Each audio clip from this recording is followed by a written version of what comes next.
Hi friends, എല്ലാവരും സുഖമായിട്ടിരിക്കുന്നു വിചാരിക്കുന്നു. അപ്പൊ ഇന്ന് നമ്മൾ ഉണ്ടാക്കുന്ന ജ്യൂസ് എന്ന് പറഞ്ഞിട്ടുണ്ടെങ്കിൽ പപ്പായ കൊണ്ടുള്ള ജ്യൂസ് ആണ് കേട്ടോ. പപ്പായ കണ്ടോ. അപ്പൊ നമ്മുടെ വീട്ടിലുണ്ടായതല്ല, അപ്പുറത്തെ ചെറിയമ്മയുടെ വീട്ടിലുണ്ടായതാണ്. അപ്പൊ ഞാൻ ഇവിടെ നിന്ന് നോക്കുമ്പോ അറ്റത്ത് കാണാൻ പറ്റും നമുക്ക് ഈ പപ്പായനെ പഴുത്ത് നിൽക്കുന്നത്. അപ്പൊ ഞാൻ ചെറിയമ്മയുടെ അടുത്ത് വിളിച്ച് പറഞ്ഞു പപ്പായ നിൽക്കുന്നുണ്ട്, അപ്പൊ പൊട്ടിക്കുകയാണെങ്കിൽ നിങ്ങൾ എടുക്കുകയാണെങ്കിൽ എടുത്തോളൂ, അല്ലെങ്കിൽ പിന്നെ എനിക്ക് അതിൽ നിന്ന് കുറച്ച് തന്നോളൂ എന്ന് പറഞ്ഞു. അപ്പൊ ഈ 2 പപ്പായ എനിക്ക് തന്നിട്ടുണ്ട്. രണ്ടും നന്നായി പഴുത്തിട്ടുണ്ട് കേട്ടോ. അപ്പൊ നമുക്കിത് ചെത്തിയിട്ട് കുഞ്ഞൊരു ജ്യൂസ് അടിച്ചിട്ട് നമുക്ക് കഴിക്കാം. ഇതിന്റെ തൊലിയൊക്കെ ചെത്തി കളഞ്ഞിട്ട് പീസസ് ആയിട്ട് എടുക്കാം കേട്ടോ. ഫസ്റ്റ് ചെത്തി കഴിഞ്ഞിട്ട് കാണിക്കാം. നമുക്കൊരു പീസ് എടുത്ത് കഴിച്ചു നോക്കാം കേട്ടോ. മധുരണ്ടോ എന്താന്നുള്ളത് നോക്കി നോക്കാം. കുഴപ്പമില്ല, മധുരണ്ട്. അപ്പൊ നമുക്ക് പഞ്ചസാര എന്തായാലും ആഡ് ചെയ്യണ്ട. ഞാൻ അല്ലെങ്കിലും ജ്യൂസുകളിലൊന്നും പഞ്ചസാര ആഡ് ചെയ്യാറില്ല. എന്താന്ന് വെച്ചാൽ ഷുഗർ കട്ടാണ്, മെയിൻലി ഷുഗർ കട്ടാണ്. അപ്പം നമുക്കിനി ഇതൊക്കെ ഒന്നുകൂടി പീസാക്കിയിട്ട് അടിച്ചെടുക്കാം. അപ്പോൾ ഒരെണ്ണം നല്ല പഴുത്തതായിരുന്നു. ഇത് കണ്ടോ, അധികം പഴുത്തിട്ടില്ല, ഇങ്ങനെ ഞെങ്ങണില്ല, എന്നാലും അത്യാവശ്യം പഴുത്തിട്ടുണ്ട്. അപ്പൊ നമുക്കിനി ഇതും കൂടി കട്ട് ചെയ്യാം. അപ്പൊ നമ്മൾ ഫസ്റ്റ് മുറിച്ചത് നല്ല പഴുത്തതാണ് കേട്ടോ. ഇത് കുറച്ച് പഴുപ്പ് കുറവാണ്. അപ്പൊ നമുക്ക് ആദ്യം ഈ പഴുപ്പ് കുറവുള്ളത് ഇട്ടിട്ട് അടിക്കാം. അതിന് ശേഷം ഈ പഴുപ്പ് ഉള്ളത് ഇട്ടാൽ മതി. നമുക്ക് ആദ്യം ഈ പഴുപ്പ് കുറവുള്ളതിന് ഇടാം കേട്ടോ. ഇത് കറക്കിയതിന് ശേഷം നമുക്ക് പഴുപ്പ് കൂടുതലുള്ളത് ഇടാം. അപ്പൊ ഇതിൽ ഞാൻ വെള്ളമൊന്നും ആഡ് ചെയ്യണില്ല കേട്ടോ. അതിന് പകരം ഒരു കപ്പില് കുറച്ച് പാലിരിക്കുന്നുണ്ടായിരുന്നു. നമ്മൾ രാവിലെ വാങ്ങിച്ച പാലാണ്. അപ്പൊ ആ ഒരു കപ്പ് പാല് ഞാൻ ഇതിലേക്ക് ആഡ് ചെയ്യുന്നുണ്ട്. പിന്നെ ഞാൻ ഡയറ്റൊക്കെ സ്റ്റാർട്ട് ചെയ്തുകൊണ്ട് ഇങ്ങനെ പിസ്തയും ബദാമും ഇതെല്ലാം കഴിക്കുന്നുണ്ട് കേട്ടോ.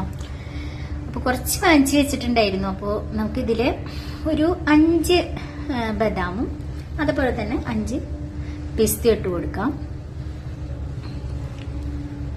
ഇട്ട് കൊടുക്കണ്ടേ. നമുക്കിതിനൊന്ന് നന്നായിട്ട് അടിച്ചെടുക്കാം. അപ്പൊ അധികം പഴുക്കാത്ത ആ ഒരു പപ്പായനെ ബാക്കിയെല്ലാം ചേരുവകളും കൂട്ടിയിട്ട് ഇത് അടിച്ചെടുത്തിട്ടുണ്ട്. അതിലേക്ക് നമുക്ക് ഈ പഴുത്ത പപ്പായ ഉണ്ടല്ലോ അതിനിട്ട് കൊടുക്കാം.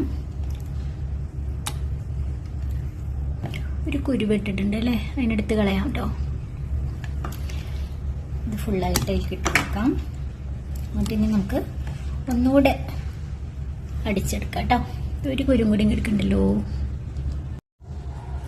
ഇതിപ്പോ അത്യാവശ്യം നല്ല തിക്കായിട്ടുള്ളൊരു ജ്യൂസ് ആയിട്ടാണ് കിട്ടിയിട്ടുള്ളത് കേട്ടോ. കുറച്ചും കൂടിയും ലൂസ് ആവണമെങ്കിൽ കുറച്ചും കൂടി പാല് കൂടുതൽ ചേർത്താൽ മതിയായിരുന്നു. ഇനിയിപ്പോ വെള്ളം ആഡ് ചെയ്യണം എന്നുള്ളവർക്ക് വെള്ളം ആഡ് ചെയ്യാം, അതുകൊണ്ട് കുഴപ്പമൊന്നുമില്ല. നമുക്ക് ഈ ഗ്ലാസ്സിലേക്ക് ഇത് പകർത്താം.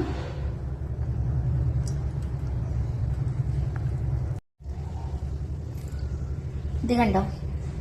ഇപ്പോൾ നമ്മൾ ഈ ഒരു ഗ്ലാസ്സിലേക്ക് പകർത്തിയിട്ടുണ്ട്. ഇനി കുറച്ചുകൂടി ബാലൻസ് ഉണ്ട് കേട്ടോ. അപ്പോൾ നമുക്ക് ഈ ഒരു ഗ്ലാസ്സിനെ നമുക്ക് ഫ്രിഡ്ജിൽ വെച്ചൊന്ന് തണുപ്പിക്കാം. ജസ്റ്റ് ഒന്ന് തണുപ്പിച്ചിട്ട് ചെറിയൊരു തണുപ്പോട് കൂട്ടിയിട്ട് നമുക്ക് കഴിക്കാം കേട്ടോ. അപ്പോൾ ഇതാണ് നമ്മുടെ ജ്യൂസ് തണുത്ത് കിട്ടിയിട്ടുണ്ട്. അപ്പോൾ നമുക്കൊന്ന് കഴിച്ച് നോക്കാം എങ്ങനെയുണ്ട് എന്നുള്ളത്. ഇതിന് നല്ല ചൂടല്ലേ, അപ്പോൾ ആ ചൂട്ടത്തിൽ നമുക്ക് ഇങ്ങനെ ഒരു തണുത്തൊരു, അതും നാച്ചുറലായിട്ട് വിഷമൊന്നും ഇല്ലാണ്ട് വിഷരഹിതമായിട്ടുള്ള നല്ലൊരു ജ്യൂസ് കഴിക്കാൻ പറ്റാന്ന് പറഞ്ഞാൽ നമ്മുടെ സ്കിന്നിനും നമ്മുടെ മനസ്സിനും നമ്മുടെ ശരീരത്തിനെല്ലാം ഒരു കുളിർമീനെയാണ് അല്ലേ. അപ്പൊ അത് കഴിച്ചു നോക്കാം. എന്തായാലും ഞാൻ കഴിച്ചു നോക്കട്ടെ കേട്ടോ. പുതി പറ്റരുത്. ടേസ്റ്റിയാണ്. എന്താ വെച്ചാൽ ഷുഗർ ഫ്രീ ആണ്. അപ്പോൾ നമ്മുടെ ശരീരത്തിനും അത് വളരെ നല്ലതാണ്.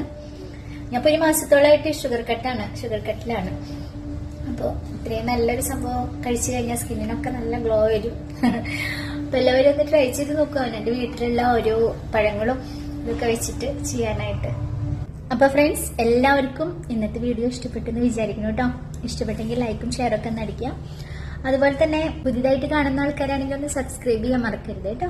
പിന്നെ നല്ലൊരു വീഡിയോ ആയിട്ട് വരുന്നത് വരെ ബൈ ബൈ.